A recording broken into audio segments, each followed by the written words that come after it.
Cuando la gente habla de Internet, normalmente piensa en aplicaciones, sitios web o plataformas de redes sociales.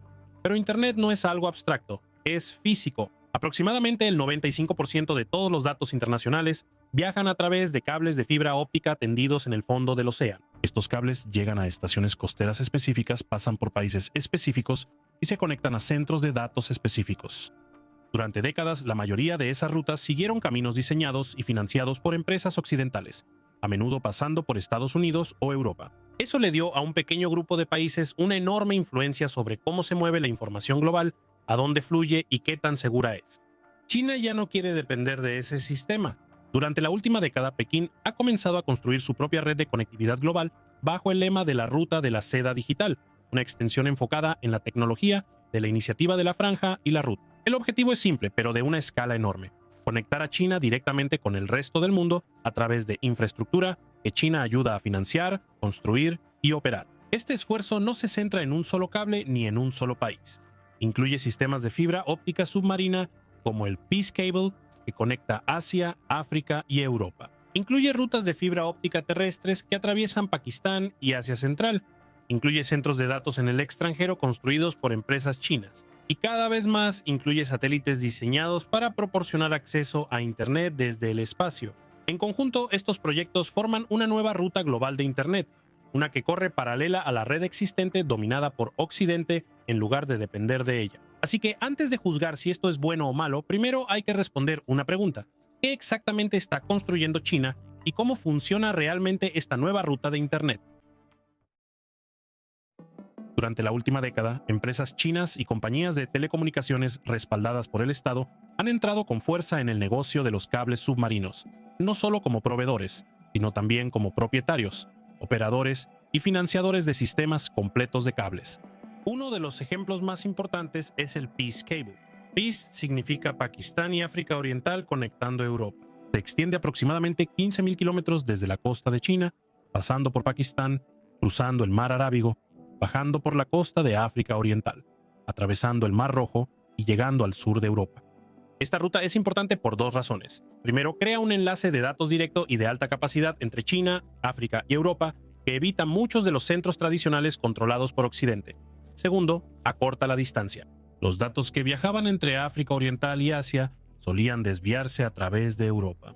Con Peace, la latencia disminuye, las velocidades aumentan y países como Kenia, Djibouti y Egipto obtienen un acceso más rápido a los mercados asiáticos.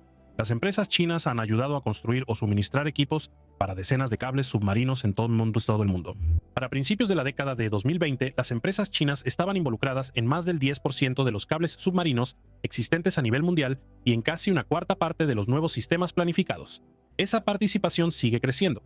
Otro ejemplo es el South Atlantic Interlink, un cable que conecta directamente Camerún con Brasil. Antes de esto, el tráfico de Internet entre África y Sudamérica casi siempre pasaba por Europa o Norteamérica. Este solo cable creó un corredor de datos completamente nuevo a través del Atlántico Sur.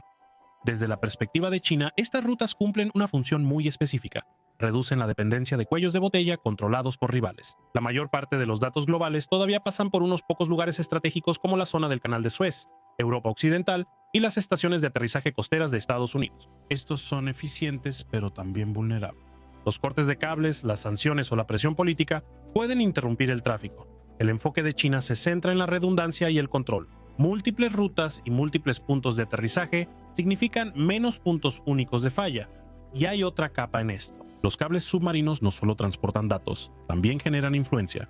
Quien construye y financia un cable suele controlar el mantenimiento, las actualizaciones y los acuerdos de acceso. Eso significa relaciones a largo plazo con gobiernos, reguladores de telecomunicaciones y operadores nacionales. En muchos países en desarrollo, los proyectos de cables respaldados por China llegan con financiamiento que las empresas occidentales no están dispuestas a ofrecer. Así que la pregunta no es solo si estos cables funcionan. La verdadera pregunta es qué sucede cuando una parte cada vez mayor de los datos globales comienza a fluir a través de una infraestructura diseñada, financiada y gestionada por un solo país. Sin embargo, los cables por sí solos no completan una ruta global de Internet. Una vez que los datos llegan a tierra, todavía necesitan un destino. Eso nos lleva a la siguiente capa del sistema, las redes de fibra terrestre y los centros de datos. Una vez que los datos llegan a tierra, no se detienen. Se mueve a través de redes de fibra en tierra. pasa por enrutadores y conmutadores y se almacena o procesa dentro de centros de datos. Esta parte de Internet es igual de importante que los cables bajo el océano. China lo entiende, por eso la nueva ruta global de Internet no termina en la costa. Una de las rutas terrestres más estratégicas pasa por Pakistán. Ahora, un enlace de fibra óptica conecta directamente el oeste de China con la costa sur de Pakistán. Esto crea la ruta de datos más corta entre China y el mar Arábigo. Desde ahí, el tráfico puede pasar a cables submarinos que van hacia África, Medio Oriente y Europa. Esta ruta evita completamente a la India. También reduce la exposición de China a puntos de estrangulamiento marítimos que podrían volverse vulnerables durante una crisis. Más al norte, China ha expandido enlaces de fibra terrestres a través de Asia Central. Estas rutas conectan a China con Kazajistán, Uzbekistán y más allá, alimentando finalmente redes que llegan hasta Europa del Este. Para los países sin salida al mar de la región, estos proyectos ofrecen una conectividad más rápida. Para China, crean otro corredor independiente hacia Europa.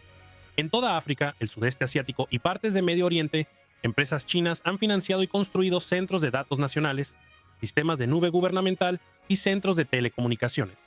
En África, empresas chinas han construido una gran parte de las redes troncales y la infraestructura digital desde 2010. Según algunas estimaciones, los préstamos chinos financiaron más infraestructura de telecomunicaciones en el continente que los gobiernos occidentales y los bancos multilaterales juntos durante ese periodo.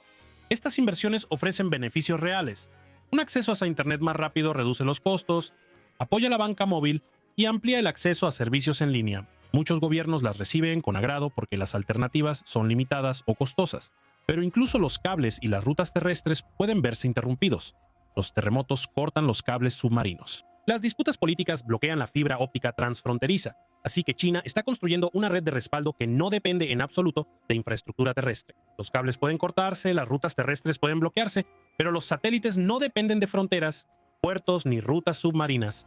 Por eso exactamente China ahora está entrando en órbita. Durante años China dependió de sistemas satelitales extranjeros para la cobertura global. Eso cambió cuando el Internet satelital se volvió central para las comunicaciones modernas. Regiones remotas, barcos en el mar, unidades militares, zonas de desastre, todos ellos ahora dependen de la conectividad satelital. China no quiere depender de nadie más para eso, así que aprobó un sistema de Internet satelital respaldado por el Estado, diseñado para igualar la escala de las redes occidentales. El proyecto se conoce como Guowang y planea desplegar cerca de 13.000 satélites en órbita terrestre baja. Para poner ese número en perspectiva, es comparable al tamaño de la constelación Starlink de SpaceX. El objetivo es simple: cobertura global. Los satélites en órbita terrestre baja orbitan mucho más cerca del planeta que los satélites tradicionales. Eso reduce la latencia y permite velocidades de banda ancha. China lanzó el primer lote de estos satélites a finales de 2024. Hay más lanzamientos programados a lo largo de la década. Este sistema se conecta directamente a la infraestructura de fibra y cable existente en China. Los datos pueden moverse desde una aldea remota hasta la órbita, bajar a una estación terrestre administrada por China y luego cruzar la ruta de la seda digital sin pasar nunca por sistemas controlados por Occidente. Eso tiene importancia estratégica. Las redes satelitales juegan un papel clave en los conflictos modernos. Apoyan la navegación, la comunicación, la inteligencia y la logística. Las guerras recientes han demostrado lo poderoso que puede ser el Internet satelital comercial cuando falla la infraestructura tradicional. China quiere esa misma capacidad sin depender de empresas extranjeras. Desde la perspectiva de China, la lógica es consistente. Los cables forman la columna vertebral. Las rutas terrestres agregan redundancia. Los satélites cierran las brechas. Juntos forman un sistema de extremo a extremo que China controla. Sin embargo, todo este sistema solo funciona porque el Estado chino y las empresas chinas avanzan juntos. En el centro hay un puñado de empresas que manejan casi todas las capas de la red, desde los cables hasta los servicios en la nube. Huawei juega un papel importante. Proporciona equipos de telecomunicaciones, sistemas de fibra óptica, hardware de enrutamiento e infraestructura en la nube en decenas de países. Durante años también construyó cables submarinos a través de su división marina, que después se convirtió en una empresa independiente, pero siguió operando dentro del mismo ecosistema. Huawei no solo vende equipos, ofrece sistemas completos, mantenimiento a largo plazo y apoyo financiero respaldado por bancos de desarrollo chinos. Luego están los 3 gigantes estatales de telecomunicaciones de China: China Mobile, China Telecom y China Unicom. Estas empresas operan enormes redes nacionales, pero también invierten directamente en cables internacionales, centros de datos y proyectos de telecomunicaciones en el extranjero. Cuando un nuevo cable llega a África o al Medio Oriente, Uno o más de estos operadores suelen formar parte del consorcio propietario. Esto es importante porque la propiedad determina el acceso.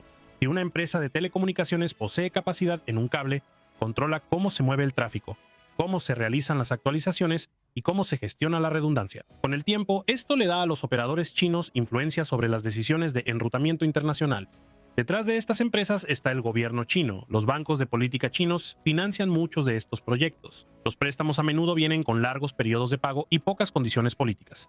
Para los países con acceso limitado a financiamiento occidental, esto hace que las ofertas chinas sean difíciles de rechazar. Nada de esto significa que cada proyecto siga una agenda oculta. Muchos realmente mejoran la conectividad, pero el sistema funciona porque los incentivos coinciden. Los gobiernos quieren desarrollo, las empresas chinas quieren mercados. Pekín quiere influencia y resiliencia, y esa combinación se expande rápidamente. Entonces, ¿cómo están reaccionando otros países a este cambio? ¿Y qué sucede cuando las grandes potencias empiezan a oponerse? A medida que la huella digital de China se expandió, provocó una reacción, especialmente de Estados Unidos y sus aliados. Los funcionarios estadounidenses argumentan que la infraestructura de Internet no es neutral. Quien la construya y la administre puede influir en cómo se mueve la información, quién puede acceder a ella y cuán segura es realmente. Cuando esa infraestructura proviene de un país cuyas leyes exigen que las empresas cooperen con las agencias de seguridad del Estado, se encienden las alarmas. La primera respuesta de Washington se centró en las redes de telecomunicaciones. Países como Estados Unidos, Australia, el Reino Unido y Japón restringieron o prohibieron el equipo chino en sus sistemas 5G. La preocupación se centraba en el acceso. Las redes de telecomunicaciones modernas dependen de actualizaciones de software constantes y de la gestión remota. Si un proveedor extranjero controla esa capa, se crea una preocupación de seguridad permanente. La respuesta de Europa ha sido más dividida. Algunos países endurecieron las reglas de revisión para la infraestructura extranjera. Otros continuaron trabajando con empresas chinas, especialmente donde las alternativas eran limitadas o más caras. Esta división creó tensión dentro de la Unión Europea, donde la seguridad digital y el acceso al mercado a menudo tiran en direcciones opuestas. Mientras tanto, los países en desarrollo tienen que hacer otro tipo de cálculo. Para muchos gobiernos en África, el sudeste asiático y América Latina, la elección no es entre China y Occidente, es entre China y nada. El financiamiento chino llega más rápido, requiere menos condiciones y entrega infraestructura funcional. Las alternativas occidentales a menudo avanzan más lento o nunca se materializan. Esa realidad complica los esfuerzos para frenar la expansión de China. China puede tener otros motivos, pero lo que yo veo es un país llenando un vacío que existió durante décadas. Mientras otros debatían sobre estándares y política, China construyó cables, centros de datos y conectividad en lugares que los necesitaban con urgencia. Incluso si hay intereses estratégicos involucrados, el resultado es infraestructura real, acceso real y una Internet global más distribuida que no depende de un solo centro de poder.